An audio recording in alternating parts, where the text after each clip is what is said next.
Moin Moin, hallo und herzlich willkommen zu einem neuen Video hier auf meinem Kanal. Heute gibt es hier eine Runde Shakes and Fidget. Ich habe für euch ein paar sehr, sehr coole Listen, die schöne Grüße an Basi an der Stelle, die er wieder erstellt hatte und auch im Discord schon verlinkt hat.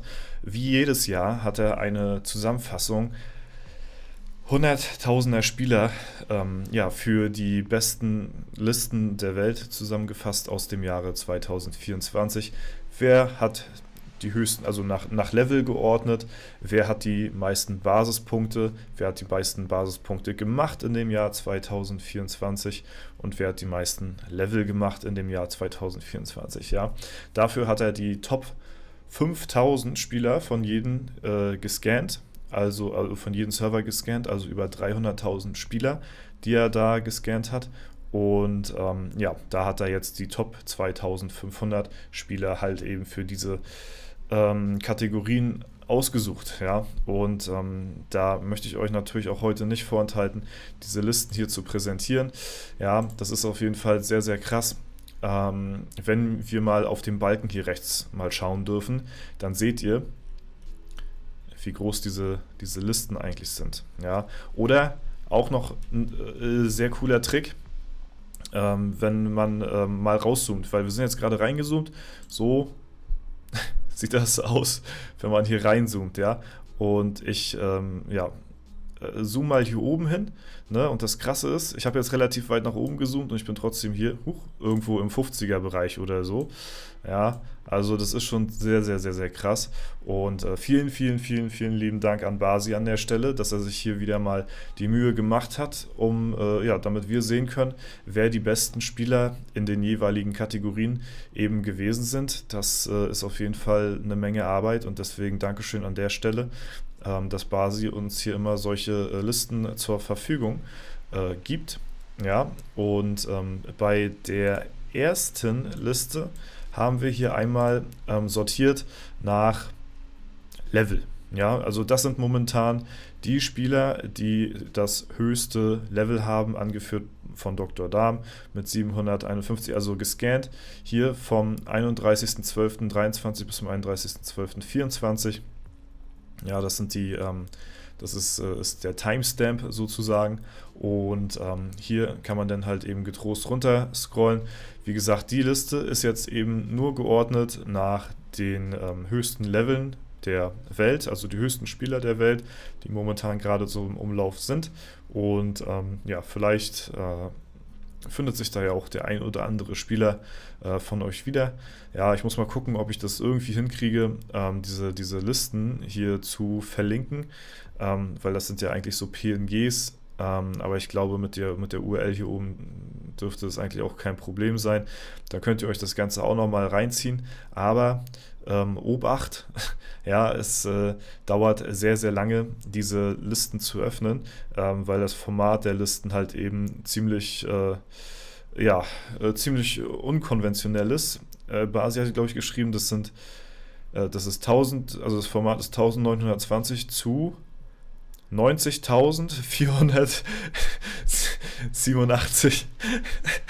Also das ist schon echt krank auf jeden Fall, ne?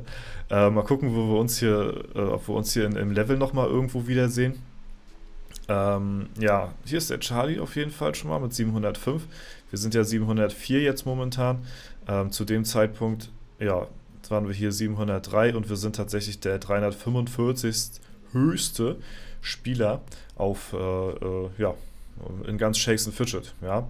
Dann gucken wir mal als nächstes zu den Level, die gegained worden sind, also die Spieler, die die meisten Level in dem Jahr 2024 gemacht haben.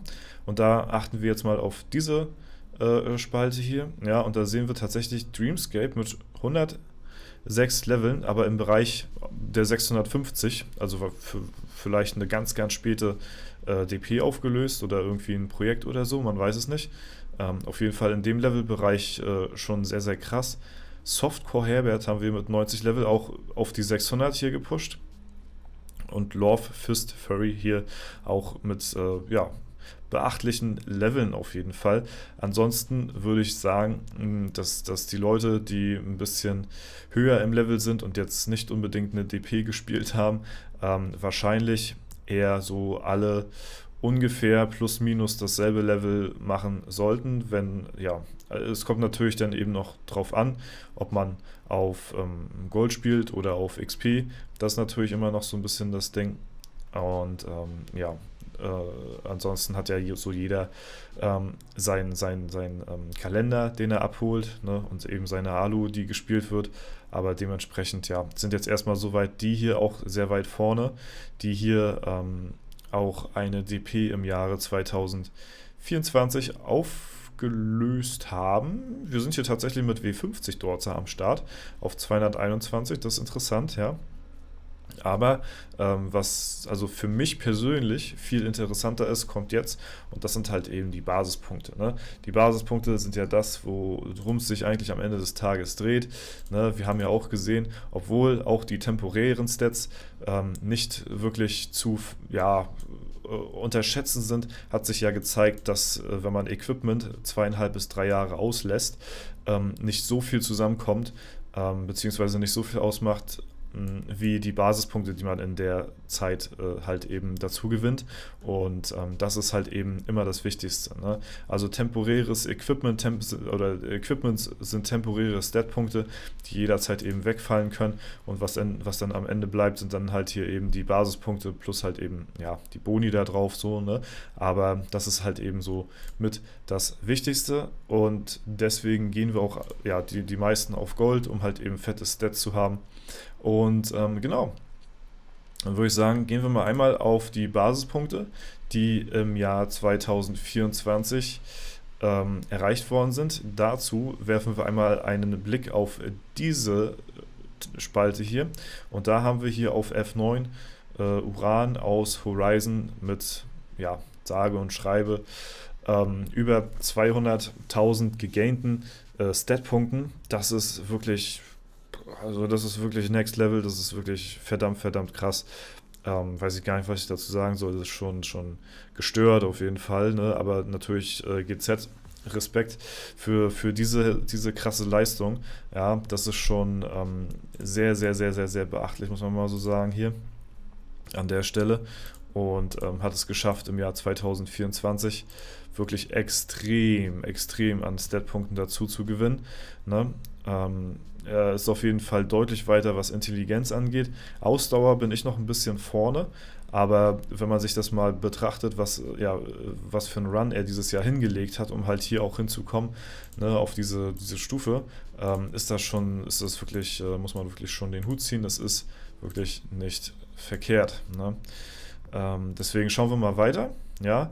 Dann haben wir hier sehr weit abgeschlagen, dann auf Platz 2 X-Tracer, was auch immer noch eine extrem kranke Leistung ist, aber Uran stellt halt einfach alles in den Schatten mit 163.000, ne? Genauso hier Dahlia mit 162, also das ist alles hier so im Bereich, wo man sagen muss, boah, das ist heftig, ne? Ja, auch hier Tim zum Beispiel hier, ne, schöne Grüße mit 141, sind alles sehr, sehr heftige Statpunkte, ne? Strider ist hier auf Platz 13. Ne? Strider hat ja auch so seine Zeit gehabt, wo er immer dominiert hatte.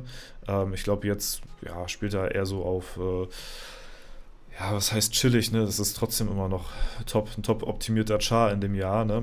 Und hier sieht man übrigens auch links an der Seite die ganzen Namen der Spieler. Und das sind halt eben so sehr, sehr bekannte Namen, die man hier und da auf jeden Fall schon des Öfteren gehört hat. Und das sind halt eben die besten Leute so weltweit, die halt jedes Jahr immer eine sehr konstante, sehr überdurchschnittliche Leistung immer erbringen und halt eben auch nicht ohne Grund so weit oben stehen mit dem, was sie machen, weil sie halt eben auch sehr, sehr, sehr viel in diese Charts stecken. Genau. Ich hatte, wie gesagt, dieses Jahr die Beutegold-Taktik komplett ausgelassen. Ich bin gespannt, wie es nächstes Jahr wird, wenn alle unter den gleichen Bedingungen spielen, sag ich mal, weil manche haben Beutegold gemacht, manche halt eben nicht. Jetzt kannst du es ja nicht mehr großartig machen, außer zur Reichtumsrauferei und das sind jetzt halt eben auch nicht so die Stat-Punkte. Deswegen bin ich gespannt, was dann 2025 passieren wird. Denn wie gesagt, ich hatte keine Dungeon-Pause gemacht und das spiegelt sich dann halt eben auch bei mir wieder. Wir sind hier auf Platz 133 weltweit. Ja, ich glaube, ja, letztes Jahr also 2023 war bei mir so das High-Performer-Jahr, sag ich mal, was so die Stat-Punkte anging. Ähm, Ich muss sagen, ich hatte zum Ende des Jahres auch einen Tag verpasst, wo mir halt eben auch nochmal ein paar Stat-Punkte gefehlt haben. So macht jetzt den Kohl nicht fett, aber es ist trotzdem immer noch eine Leistung, mit der ich einigermaßen zufrieden bin, sag ich mal. Ne? Wenn man sich so überlegt, dass man, bevor die Expedition kam, es kaum Leute geschafft haben, über 100.000 Stat-Punkte pro Jahr an Basispunkten zu kommen, ist das halt jetzt schon gestört auf jeden Fall, ne? Dass wir hier auf Platz 133 mit ja, 111 sind. Genau, so sieht das Ganze aus. Sehr interessant auf jeden Fall, diese Liste. Also mit einer der interessantesten Listen überhaupt. Hier ist auch mein Rising Phoenix Account, also mein Battle Mage hier ist auch relativ nah gefolgt. Ist ja auch klar, ich spiele ja auch alles immer direkt hintereinander, meistens immer. Deswegen, ja, hatte ich natürlich dieselbe Leistung auf beiden Accounts, ne? Genau, und dann gehen wir zum Schluss noch auf die Basispunkte, die dieses Jahr am höchsten oder beziehungsweise also die Zusammenrechnung aus Mainstat und Nebenattribut halt eben, ne, summiert. Da haben wir immer noch den Strider ganz vorne, also er kann sich auch absichtlich ein bisschen zurücklehnen so, ne? Der ist immer noch nach wie vor auf Platz 1 mit den meisten Stat-Punkten auf der Welt, gefolgt von Scythe und Nachteule, dein Nachbar. Ja, die kennen wir natürlich alle. Und ja, das kommen wir auch nochmal ganz schnell runter. Gucken wir uns mal an, ob wir uns da auch selbst in der Liste finden können. Hier Uran in die Top 30 reingespielt. Sehr, sehr krass auf jeden Fall. Ne? Das ist schon wirklich eine sehr krasse Leistung. Ich bin gespannt, wie es nächstes Jahr bei Uran aussehen wird. Ja, weil ich denke, dass er halt eben auch alles Mögliche versucht hat zu optimieren. Und ja, von den meisten Stat-Punkten weltweit sind wir tatsächlich in den Top 100. Wir sind auf der 89. Damit bin ich erstmal soweit zufrieden. Das ist okay. Das ist eine Leistung, da können wir dran anknüpfen auf jeden Fall. Und man muss ja auch immer dazu sagen, dass ich halt in dieses Game sehr viel später auch als viele andere hier reingetreten bin. So, ne? Ich bin jetzt halt eben so 10 oder ich weiß nicht, 10 Jahre am Start irgendwie so. Wir hatten ja letztes Mal geguckt, wann ich meinen Account erstellt habe. Irgendwann 2014 war das. Ne? Und deswegen, ja, das Spiel ist ja dann auch schon ein bisschen länger draußen. In der Zeit haben wir es aber trotzdem geschafft, uns gut hier hochzuspielen. Ne? Also ist schon, ja, wenn man die Zeitspanne mal überlegt, ist das schon auf jeden Fall ja, sehr, sehr heftig.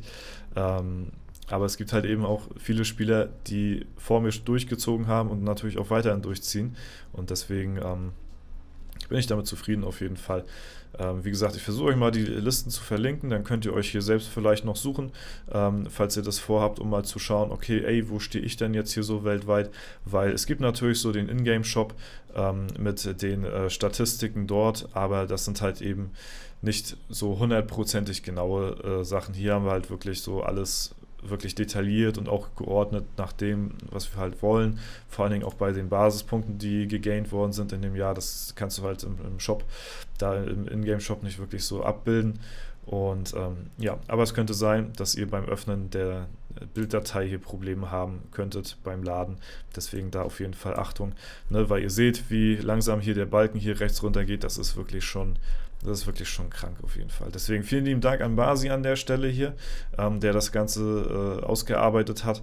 Ja, schöne Grüße. Und das war es erstmal soweit hier von dem Video. Wenn es euch gefallen hat, lasst gerne eine Bewertung und Kommentar dazu da. Ansonsten wünsche ich euch noch einen super schönen Tag. Vielen lieben Dank fürs Zuschauen. Haut rein und bis zum nächsten Mal.